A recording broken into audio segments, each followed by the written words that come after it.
Well. Hello, ladies and gentlemen. Good evening. I hope we are well. We're just going to rattle right into it tonight. Sorry, I'm a couple of minutes late, but we've got a warrior on. Tomorrow night, we've got Anne McCloskey on the show. But to start with, we've got Pete. Pete, how are you, sir? Wearing your t shirt. Stop ULEZ. What does it say? No pay per mile. And get Khan out. Get can out. Get can out. That's what we Hello. like to see. So, how are you, sir? All right. I'm a lot better than I was Saturday, thank you very much. Okay, 2 seconds. Sort my sound out. There was just I don't know. I kept getting logged out. It was very very annoying. But yeah, thanks very much to Sean Finch for setting us up. So um, I'm just gonna for those that didn't actually see, we never actually covered this, which we probably should have, but we can't do everything. Bromley, Kentway car tire slashed at anti-ULEZ protest.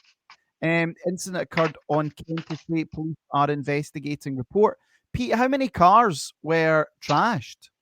There were 7 vehicles that had 16 tyres in total over the 7 vehicles slashed.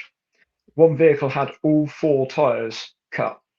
Right. 3 of them had gone down instantly. One of them was a little bit slower. He hadn't got all the way through the sidewall on that. But yeah, 16 tyres over 7 vehicles. That's a serious amount. And he was actually stopped from doing any more.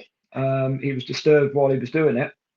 One of the reporters from one of the newspapers actually heard the noise from my rear tyres. It happened. Being a commercial vehicle, the tyres were a little bit greater PSI in them, so the pressure was a little bit higher, and it alerted him that something was going on. Yeah. So, did the police arrest this guy on the day? So, what actually happened to him? Well, what happened was the guy was spotted, as I say, by the other reporter, and one of the partners of one of the ULEZ protesters was actually sat in one of the cars and had got out Wow. to confront him and sort of see what he was doing and what was going on. And this guy had a green hoodie on, and at the time she realised that he wasn't particularly friendly and was getting quite aggressive. And he actually made sort of threats, as in his words were "bring it on," and something along the lines of "go and get the others" or "go and get other people."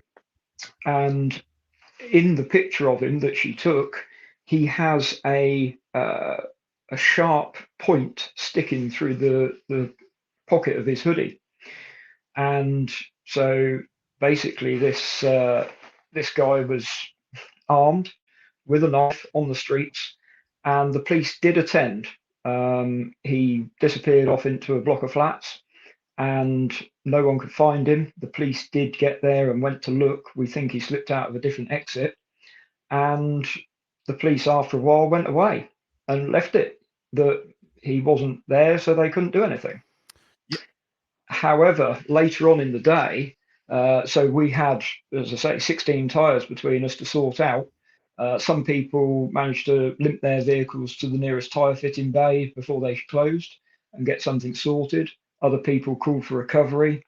Luckily, I'd only had one wheel damage, so I managed to use my spare tyre and put that on.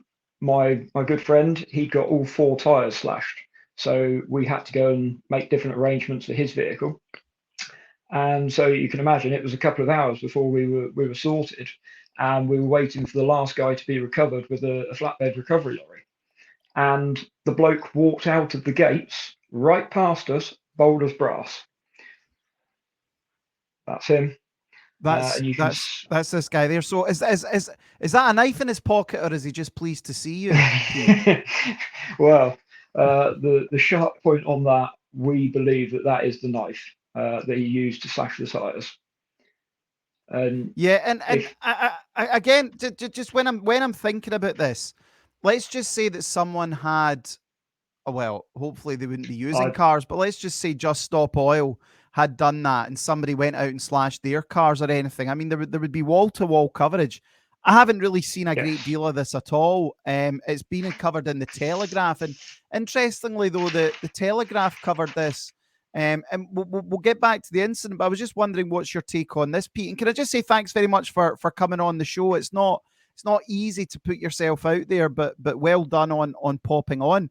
Well, thank you Roger very much for having Hallam me. has hit out. Yeah, no, my pleasure. Roger Hallam has hit out at ULEZ, and he has said that he doesn't think ULEZ is a good scheme. Roger Hallam is one of the founders of Extinction Rebellion, so that's quite an interesting It, change of tact. He says it's urban middle class neoliberal left condemns the scheme as intrusive and regressive for lowest paid Londoners. So what's your take on this? it's very out of character, really, isn't it? You'd think it's completely against their stance to say something like that and come out with that sort of thing. I mean, the paper copy of the Sunday Telegraph starts on the front page with Labour drops pledge to roll out ULEZ zones, um, and the fact that Keir Starmer's done his U-turn. So there's all these different people that have been staunchly what they believe is ULEZ is the only answer are now questioning it. There's a lot of people that are realizing that this is unpopular. It's not something that a lot of people are getting behind. Yeah, Lee Hurst put a very good point up on I Twitter, and it was did one I see hadn't it. actually really thought of. Did you see that? I have. I've That been you sent it can by a couple of still friends drive. today. You can you can still drive your gas guzzling diesel in as long as you pay us £12.50. So like you can still do it as long as Exactly. you pay. So they're not that concerned, which is quite interesting. It's got Whereabouts in nothing. London are you, Pete? Not Well, I'm not actually London. This is the thing that confuses a lot of okay. people. So I'm actually more Oxford based, but I know that the problems Okay. in London are once they can get away with it are going to spread elsewhere. I mean, you look across the UK, and earlier this year, I think the number of zones, clean air zones, ultra low emission zones, different things that were supposedly green schemes aimed at being environmentally friendly and cutting emissions and cleaning up the air. I think they were listed being 11 or so. Already, there are 22 Mm-hmm. that are either live or proposed zones. Oxford obviously has its zero emission zone right in the middle and clean air zones and things like that. They've brought in very unpopular low traffic neighbourhoods with bollards blocking the ends of roads. And I can just see that London is where it starts. If they can get away with it, they make their money. Everywhere else follows suit because they can see that it's a moneymaker. That's all it comes down to. It's got nothing to do with the environment. It's got nothing to do with cleaning up the air. It's got nothing to do with saving lives either, because this figure that Sadiq Khan keeps trotting out 4,000 lives, 4,000 deaths it's completely made up. I don't Mm-hmm. know whether you've seen the State of London debate 2023, where Mm-hmm. LBC ran it, and the Mayor of London has to sit there, Sadiq Khan, and be questioned by the public. The very first question that was put forward was about the ULEZ. And my good friend asked him, what must we do as Londoners or people that are going into London? What must we do to prove that this isn't popular? Londoners do not want this. You are imposing this as a dictator. This isn't what should be happening. There was a consultation. He ignored it. He was meant to say that if, or he'd actually come out and said that if there was overwhelming opposition, he wouldn't go ahead. But what's he done? He's gone ahead. Now, here's the thing, Pete, and I caused a bit of controversy amongst my UNNers because I am an environmentalist in the sense that I want to keep this a green and pleasant land. I do think we should be breathing clean air. And you know, Yes. when you go to London, sometimes the isn't air quality isn't the best. So like I think this is where we can see. I mean, ULEZ is a scam. We get that, but this is a bit like with man-made climate change. Like plastics in the ocean, I'm appalled by. You know, Mm. all stuff like that. Yeah, I don't believe in man-made climate change. I think that's a scam. So Yeah. how can the anti-ULEZ protest? I mean, how can we kind of say we care about air? I mean, do you know what I mean? Because people I do. understand it entirely because Air quality is a real thing, you know. mm, And how do you argue that point? well, the biggest point is the fact that none of us are against clean air. We are people that we either live, work, know people that we visit in London. It's something that clean air is important, but this is just a tax grab.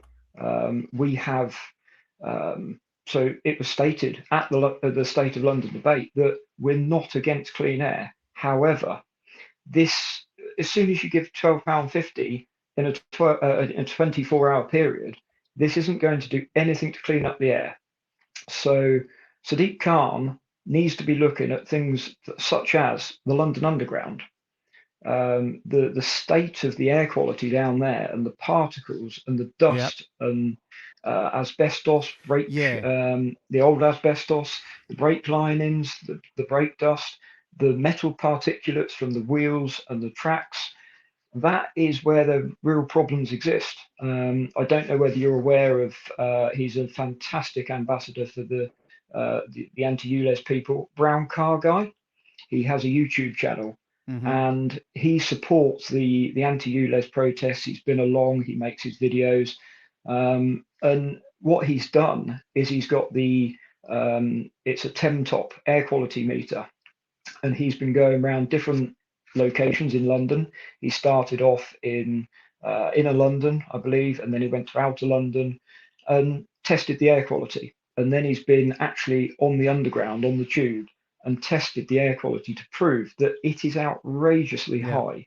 I mean, The quality of the air is terrible. see if they were actually serious about it, like, and they Yes. really believed it. You would actually just turn around and say, "Well, all non-electric cars are banned from the centre Yeah. of London." Or, I mean, if you were going to go the full hog here, that's what you would have to do. And I think this is what politicians do: is they nudge, they nudge, they nudge, and they keep pushing. Obviously, that's where they want us to get to, which is detrimental to the average person, because an electric car is completely unaffordable for the average person, and they know that Agreed. it is creating this serfs and everyone else. Pete, what do you recommend people do? I mean, I'll tell you my position first of all. I Mm. see a lot of people taking these cameras down. I don't support that because of the reason why. It's they'll just put up other cameras. What I say to people is just don't pay the fines. If everybody doesn't pay the fines, ULEZ doesn't work. It's as simple as that. You've seen it in Birmingham, where you've Yes. already got like 65, 70% non-compliance. What do you recommend? It's the same as well. People just don't pay their fines. It's very difficult to guess what stance to take, really. I mean, personally, um, my take on it is that mass non-compliance, but how do Mm-hmm. you get that message across to people? Yep. How do you get that message that there's too many people that are scared of the fact that they might lose their job, they might have Yep. CCJs against them, or if they're sending the bailiffs in. I'm aware of people that have had bailiffs turn up to take Mm-hmm. cars. Mm-hmm. Um, Even when it started off as a completely innocent fine that they weren't aware of, they didn't know anything about the zone. TFL are, in my mind, a complete bunch of crooks. The way that they Yep. run the show, they don't want to engage with the public. It's their way or no way. If you can't say that you weren't aware, and their whole system is set up for you to fail, even from the start of the signage. So at the moment, there are certain boroughs and councils that are refusing TFL the ability to put signage up. So as you're entering the zone, so Buckinghamshire are one of the ones that would be closer to my neck of the woods that have said they don't agree with it and they have opposed it. Now, Sadiq Khan cannot enforce something if you're not aware of it. That's one of the takes that if there isn't any signage or it's not clear, it's not legal. Yeah, yeah, yeah. And back to this guy that slashed the tires. Any idea who this guy was? We have so to finish the story off from what happened, he walked right past us. bold as brass. I think he hadn't realised that we were still there, and he obviously couldn't turn around once he'd been spotted because he'd look even more guilty. And we weren't intimidating. We went up to him and we just said, "Were you slashing tyres earlier? What were you doing?" And his whole reaction was not normal.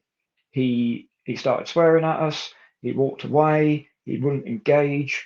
I managed to get the picture up from earlier in the day, compare it to me 100% sure that it was him. And I said to him, "Look, you can't go anywhere. You are staying. You've damaged all our vehicles." Instantly rang the police, and we just stuck with him. There was a group of us, and a group of three of us. We walked with him. Ended up going all through the shopping centre in Bromley. The security staff got involved there briefly. We went out onto the high street, and he was trying to use intimidation tactics. He lunged at us. At this point, we weren't sure, but we were fairly confident that he still didn't have the knife on him. But for the sake of my friends and the people that I know, this man was going to be caught. And thankfully, the police, on the second attempt of a call, took it seriously. The first one, they ended the call. They told me that someone was on their way, and that was it. Well, I wanted to be in contact with the police throughout to be able to update them as to where he was walking to. We managed to update them as to where he ended up, and the police came and took him away. But the sad thing is, and what I find very annoying, is that it didn't seem to be a serious arrest. They stood with him in the street for about 15 minutes, loaded him into a van, and took him right back to his flat. And he went back into the building. They stayed for about 20 to 25 minutes and then left. And the situation, as you rightly said earlier, if someone had disturbed him or cornered him while he was in the act of slashing tyres, this could have been a very different event, that someone was injured or even worse than that, killed due to this madness.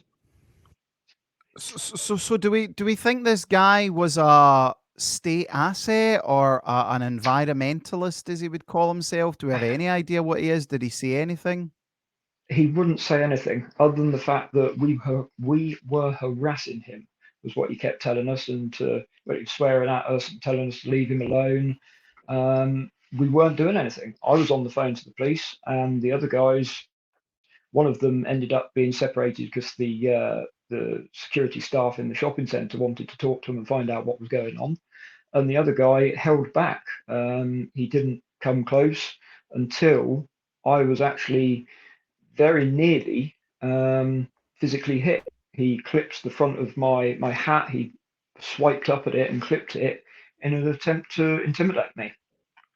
And I stood my ground. I wasn't having any of it. And actually, on the phone to the police, I asked them whether I had the right to detain him and use reasonable force if I had to, because this man, I felt that he was a danger to not only myself and my other friends, but he was a danger to the public.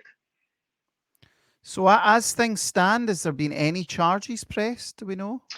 So we had to actually, the 7 vehicles and the 7 owners involved with the vehicles were given very little information by the police. I had to actually ask for a crime reference number, and we were told that we would be contacted. So far, we're a couple of days later, and we've heard absolutely nothing. So we haven't been contacted. We haven't been. We were told that we would be sort of asked to give a statement, or yeah. I know and again, just to remind, in the thinking in my head, say this was a BLM protest or something like that, and say a white individual with a skinhead considered far right went up and slashed tires. This would be wall to wall coverage. But what Sadiq Khan has done is he's portrayed anti-ULEZ demonstrators as extremists and far right, which again, this is the game that they play, and the law is not applied equally. Yeah, the law is not applied equally, and you guys have been as victims, and as you point out, this is a guy with a knife out in the streets, so obviously a very dangerous person. Do we know the size of the knife? Was it bigger than you're allowed to carry? Unfortunately, we don't. It's sort of all speculation from what you can see in the picture in his pocket. It may only be a short-bladed knife, which would Yeah. supposedly get round the law. A knife's a knife. If it's going to do some damage and someone's intent on hurting someone, you don't need a big knife, do you? And exactly as you've said, throughout this has taken so long to get media traction where we are not either being smeared or told that we're far right extremists. We have very peaceful protests and awareness days, and this is exactly what this was. It was all peaceful. It was a friendly, happy atmosphere. The diverse range of people that support the cause against the ULEZ is amazing. The people that it's united and brought together, such as Brown Car Guy is a Muslim, and he is what we consider a friend. He's an ally. We've just been to, unfortunately, I didn't actually get to meet him. There's a guy called Prabdeep Singh, Mr. Singh, who has just completed a 7-day hunger protest where he didn't eat for Yeah, I seven saw days, that. and he was situated outside Uxbridge Station. And a lot of the guys left from Bromley and went to see him complete his hunger strike and basically give him some support and tell him how fantastic he was. And this man is I believe he's an army veteran. He is a Sikh, and he is massively respected by all of our members and people that support the anti-ULEZ cause. It doesn't matter what your race, religion, skin color, anything is. When it comes down to this, we're all united as one. And it's the same that goes for Sadiq Khan. He is using his religion, he is using his skin color as a weapon, that he is trying to state that we're bullies, that we are targeting He him. does that. He does that. I mean, Sadiq He'll Khan hide behind it. he is a vile, Yes, divisive politician. I mean, he really is. He constantly plays the race card. He constantly plays the exactly. victim card.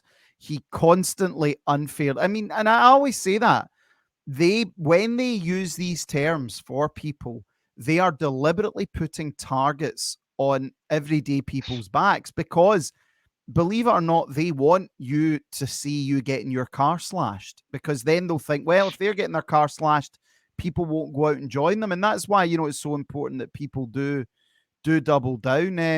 And I think the anti-ULEZ stuff is, and as you say, like no one can really escape it. Anyone who owns a car and is affected by this, they cannot escape what ULEZ is. And as you say, there has been a pushback in this Uxbridge by-election, and then with Yes, that was a big Starmer turning point. as well. But whether it's going to be enough to change the overall direction is not sure. So, what are the plans for the upcoming protest, Pete? What do you guys have planned? Well, there's a lot going on in the next few days. So I believe there is a protest tomorrow, which is in Carshalton. Um, there is Saturday is going to be Orpington, which is always a fantastic event. I haven't managed to get there yet, but I will be at this one. I've seen tractors, all sorts of old vehicles, classic cars, vans. Everyone comes out, bikes, trikes, all to go round the roundabouts in Orpington. Sunday is actually going to be a bikers event, which I believe is going to start at the Ace Cafe and multiple other venues around the M25, and is going to end up at Rikers Hill, Box Hill, I believe. Um, and No, I that mean is look. it is a very organic and grassroots thing, the anti-ULEZ protests, and people certainly are standing up to it. I think the court Definitely, case was a bit of a misnomer. I mean, I think it was. the judiciary's completely corrupt. They're never going to vote against a politician unless it is part of the wider No, agenda, like with Brexit, for example. But um, Can really agreed. is just a law unto himself. But He thinks he's the Tory, untouchable. yeah, he is because the Tory party don't have the guts to take him on. And I always argue that the Tory party wants to have Sadiq Khan in charge of London because then they Yeah, turn round and say to their places in the shires and in the home counties, well, look what's happened to London. You either vote us or you'll end up like London. And they don't want to actually do anything about him. I mean, if the government were serious, they would have scrapped the mayor of London post, because he's gone way above and beyond what a mayor of London is supposed to do. He's out of his jurisdiction completely. I mean, exactly as you say, you've got someone that they're playing Punch and Judy politics with people's lives. I know people that actually stood in the Uxbridge by-election.